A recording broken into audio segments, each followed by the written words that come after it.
Hey guys, this is National Master Kevin Yang back at it with another video.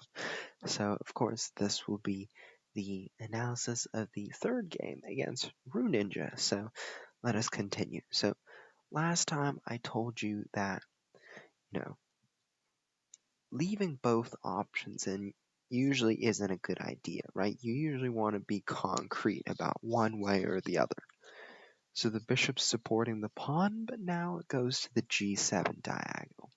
And at this point, I can think about taking on c5 now, because I have the move b4, right, to protect the pawn. So after a6, I could easily take and play castles and play b4. I could do that, but I decided to play bishop d3. You're thinking, why? Why? You said that bishop was captive, right? You said he was in jail, right? Yes, but it kind of felt like my bishop is better than this knight. And at the same time, taking it is actually a really good move as well. I just had a personal preference to go back. So after bishop g4, play h3, he took. And here I sort of contemplated, I was thinking, I don't know, maybe h3 was probably a mistake on my part, because bishop takes f3. If I play knight takes f3, he has the move queen a5, winning the pawn on c5. So if I do b4, knight takes b4. Right after c takes b4, queen takes b4, he's going to pick up the bishop on b2, our Runinja.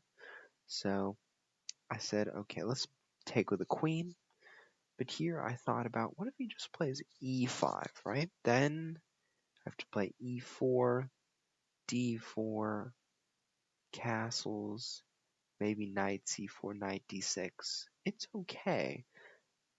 But this bishop feels a little bit like, we gotta maybe relocate, and it's not gonna look great, but that's okay. I just had some thoughts about it. So after castles, now I completely missed the move knight e4. And this is a really good move. Like, I missed it. And, I mean, it was a simul, obviously, but I do admit I never saw it coming. So, now, to prevent this from happening, one, I could play the move rook b1 and protect my bishop on b2.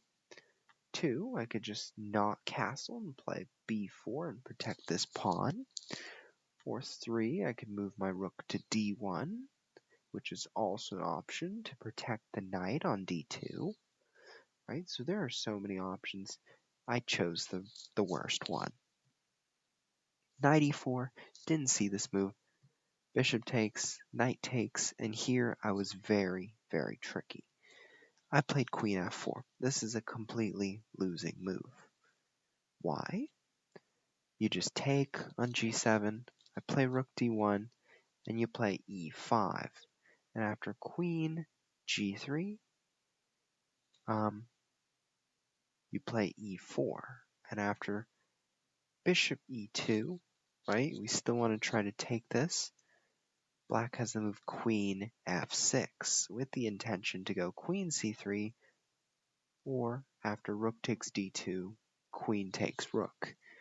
So there was actually a win here. I sort of provoked it. I wanted to find out whether our Runinja could find it. But our Runinja took the bait, took an f1. Now I'm winning. Why? Bishop f6. The idea? Queen h6, queen g7. Just go for the mate and attack the queen at the same time. So after knight e7, I sort of was like, queen h6, knight f5. I'm not going to win there. Queen g5, h6, right? I'm not going to win because my queen's going to be gone. There's going to be no attack on the queen because he's attacking my queen, This knight's doing a great job, so I can't allow that, right? So what I do is I play queen g5. I put pressure on this knight because that knight is also really important. It can play knight f5. It's a very good defensive resource. I kind of think, okay, this knight is out of the picture, so let's just deal with him.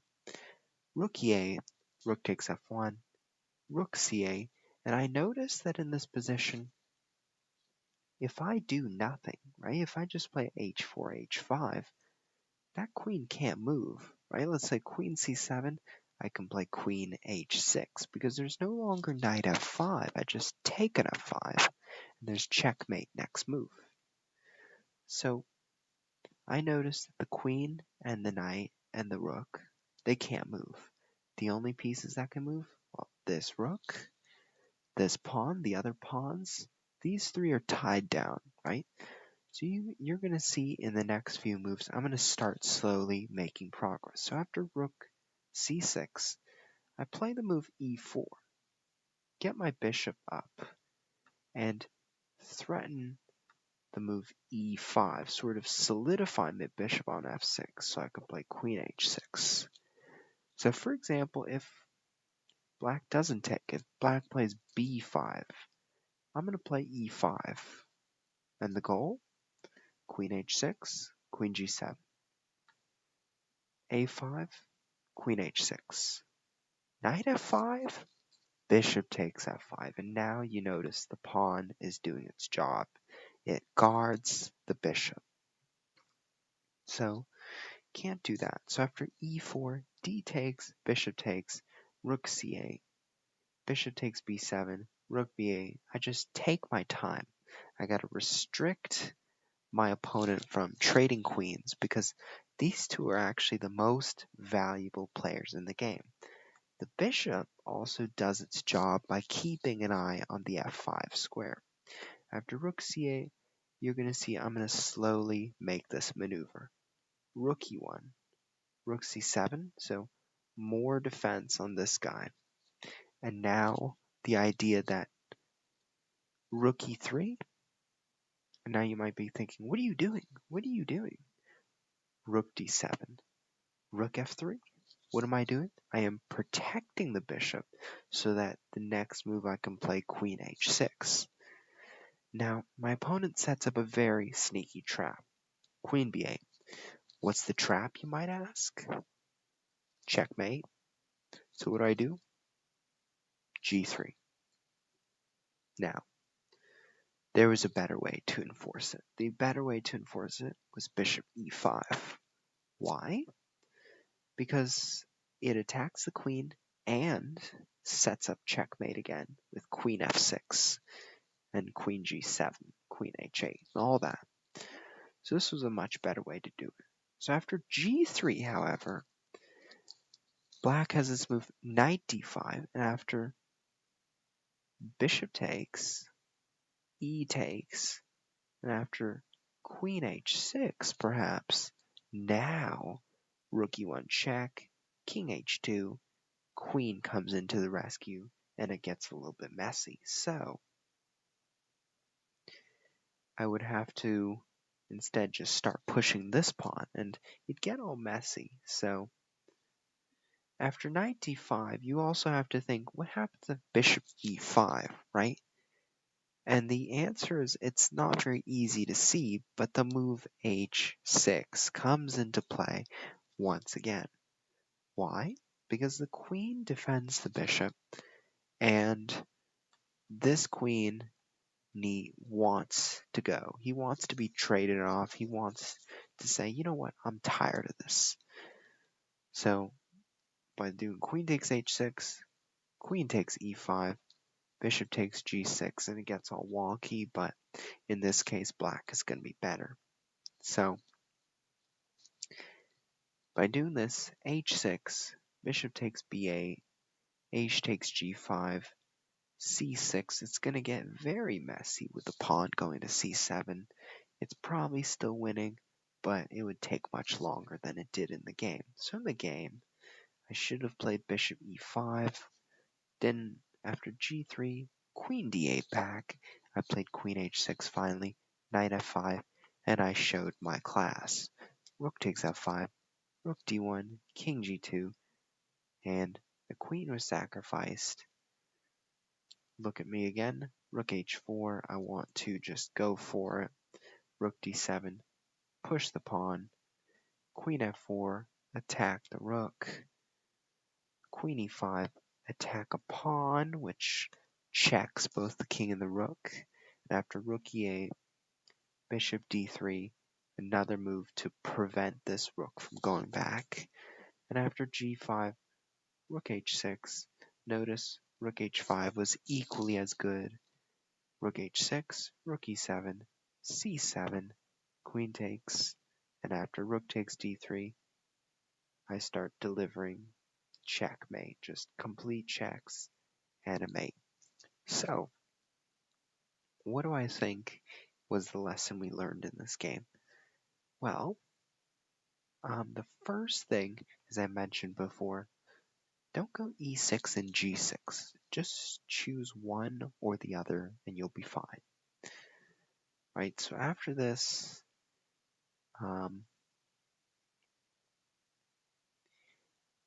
I blundered with the move castles. Not easy to see, knight e4. Much applause again to Runinja. After this, remember, this was a bluff. It played off. However, if you do king takes g7, let's look at the variation. Rook d1, e5, queen g3, e4, threatening the bishop. Bishop e2, queen f6.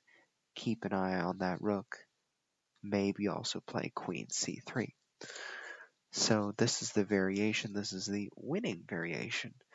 But our friend Runinja fell into my bait. After bishop f6, I just continued the pressure and won a few pawns, brought my rook to f3 to protect the bishop.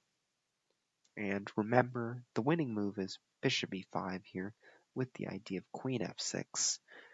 Sometimes hard to miss, but I was too eager for the win. So then it was all a wrap up, and I just closed the curtains on this chapter of my chess game. So thank you, and please have fun, right? So even though there are checkmates, don't get discouraged, because after every time you play a game, analyze it, see where you went wrong, and then if you want, play another one. If you don't want to, learn something, right? You can suggest videos in the chat. You can suggest videos in my YouTube channel for what future videos you want to see, what kind of content you want me to bring. Do you want me to help you improve blitz games? Do you want me to help you improve other things? Just let me know. So, thank you for listening. I'll see you next time.